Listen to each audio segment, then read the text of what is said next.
It's monsoon season here in southern Utah, and you'd never know it by the blue sky behind me, but we've been getting a lot of lightning lately. And in order to try to protect our home from that lightning, I've installed an EMP Shield high-speed surge protection device in this panel, in this main panel.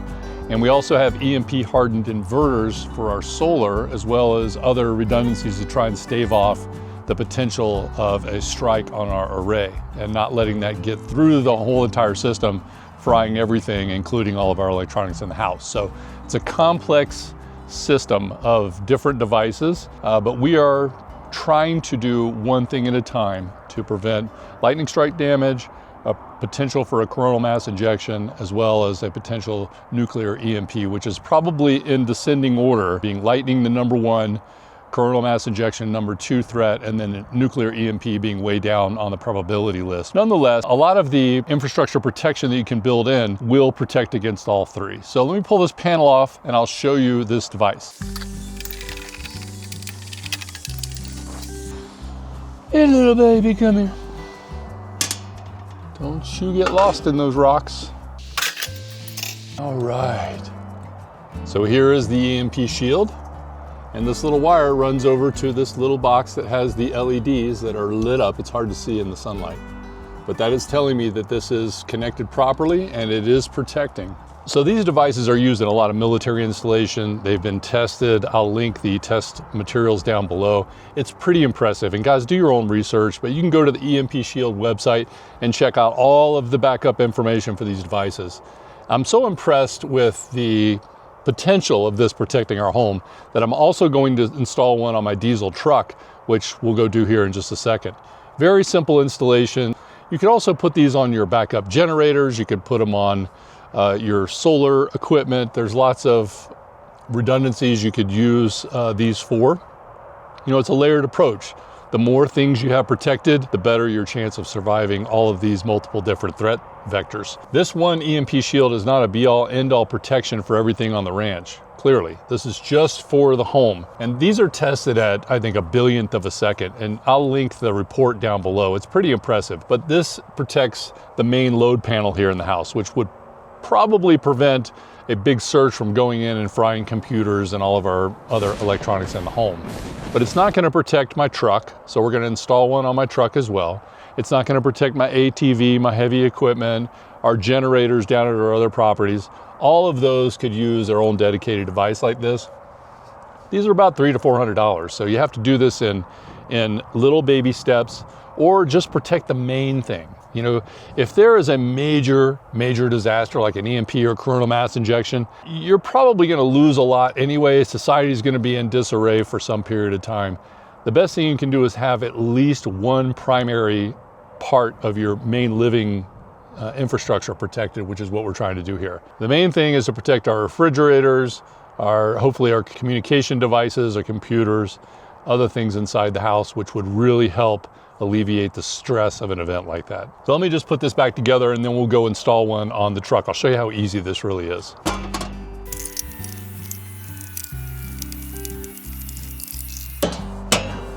Okay. I ordered this quite some time ago. It's just been sitting here waiting for me to get around to installing it, so I'm excited to finally do this.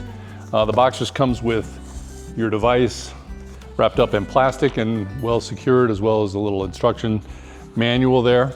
Your wires already have the connectors, although I may need to shorten these, I don't know. In the installation instructions, they don't indicate that you need to shorten these, although generally I think the shorter your lead, the more effective a surge protection device is. This does have an inline fuse, as well as this very heavy bond tape, which is covered by this little masking. So we'll clean the inside here, we'll stick it on in close proximity to the battery, and I'll show you how we wire this up. Really easy. Really easy, yeah. Probably should have looked in there before I said that. I don't have a lot of room in here, check it out. If you're wondering, this is my 2024 Ram 3500. It's got the inline 6 Cummins diesel, 6.7 liter, and it has been an absolute jewel. We're gonna be buying probably a Tesla so that we can utilize our solar power. And this will be, of course, necessary to haul our fifth wheel and all the other heavy jobs that we have on the ranch. But I'll keep the miles real low on this because we'll be driving the solar powered vehicle, electric vehicle, most of the time just for local errands and occasional road trips. But this is something that I would definitely want in case of some sort of an electrical surge disaster. Yeah, I'll get my life together. I'll be right back. All right, I think I've got this figured out. This device needs to be close to the primary battery. This truck has 2 batteries, so the primary is the one to mount this to. I've got 2 sets of fuse boxes over here and almost no available sheet metal to install this on.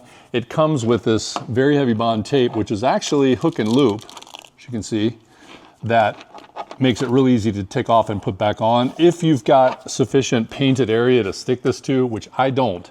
So I'm gonna remove this and I'm gonna actually screw this on to this cross member here, right? So this is a tube and I can get a sheet metal screw through it. It's right above the battery, but it doesn't actually touch anything. You know, there's no metal connectors touching. It's very solid. It's away from the heat of the exhaust or any other flimsy materials where it would be bouncing around. You can't very heavy bond something to plastic. It'll come undone with the heat. So this screwed on with these top 2 provided screws that are already in the chassis of the device here, I think will hold it beautifully right above the battery. That still gives me access to the battery terminal. Obviously, I can just simply remove the 2 screws and take this out if I need to service the battery, replace the battery, whatever. You know, police, military, they put these on their fire engines, on the police vehicles. Military has it on their vehicles. And this is something that's probably not going to protect against coronal mass injection because the currents in a CME do not really affect vehicles. This is really just for a nuclear EMP scenario, which is the least likely of all the different perils. And, you know, I've waited to install this for 2 years because I really wasn't worried about it. I mean, this is such an unlikely event. However, it's not a 0 probability. So for that reason, I would love to have a functioning truck in the middle of a major grid down EMP scenario. I'll run out of diesel. That'll be a bigger problem than anything else. But at least in those first crucial hours when everyone's out scrambling to get supplies, to make connections with neighbors, to do whatever you have to do when you need a vehicle before the world turns medieval again, you're gonna really appreciate having a working truck, okay? That's the only reason why I'm installing this. Here's the second battery over here on the passenger side. Here is the primary battery on the driver's side. With the main fuse box here, the secondary fuse box here, you can see there is no sheet metal anywhere around here where this thing would fit. You don't want to put it on something like this fan shield here, which is plastic and flexes around. It's going to get hot and cold cycles. It'll probably just pop right off of that over time. Yes, I could stick it with very heavy bond if I cleaned this really well and put an adhesive promoter on there. But this too is something that we need to access fairly easily. And I don't really want to stick anything on there that could pop off with heat. I think screwing it on here is the best place for it. The little lip on here is preventing me from getting this up high enough to get the hole to line up. So I actually have to remove this. I want to heat it just enough to loosen the adhesive but not melt anything or overheat the compartment. I love that EMP Shield had the wherewithal to give you multiple mounting options, because when you're under the hood of all these different model cars, you need options. All right, so I've got this installed. I'm really happy with how firm this is. It's not actually touching the battery, but it's right in close proximity to where we're gonna be connecting everything. I think this is an excellent place to mount it on this particular truck. One tricky thing is, okay, this ground needs to go to metal that is touching the chassis of the vehicle. This sounds kind of like plastic, although that is molded to the fender, which I'm pretty sure is sheet metal. So I'm just not sure. I'm going to pull this out and I'm going to grind this a little bit to make sure that this is actually going to properly ground.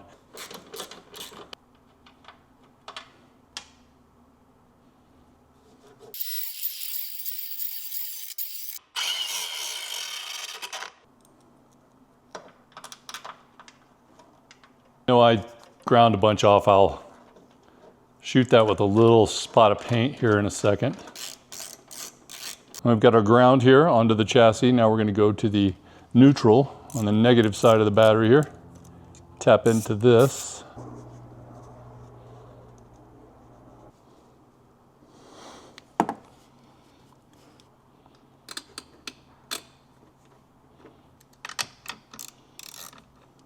All right, no one likes messy wires less than me.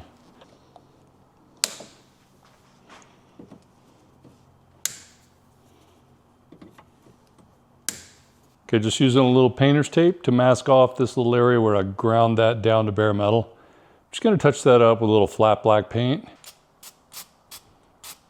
I have a feeling I'll be keeping this truck for a very long time, so by the time I sell it, no one would care about that anyway. It'll probably be covered with lots of dirt at that time. But in the meantime, we might as well be thorough and do a professional job. Now let's take a look at how this whole thing came together in the end. Final look here, we've got our wire management here with our zip ties. Got our positive here. We've got our negative or neutral over here. We've got our ground with our beautiful paint job here. We've got our fuse ready to easily access and view to make sure that's not blown. And we've got a green light on. I know it's hard to see. I don't know if you can see that. Probably not. I had to really cup my hands to see it, but it is lit. So let's just fire it up and make sure it starts.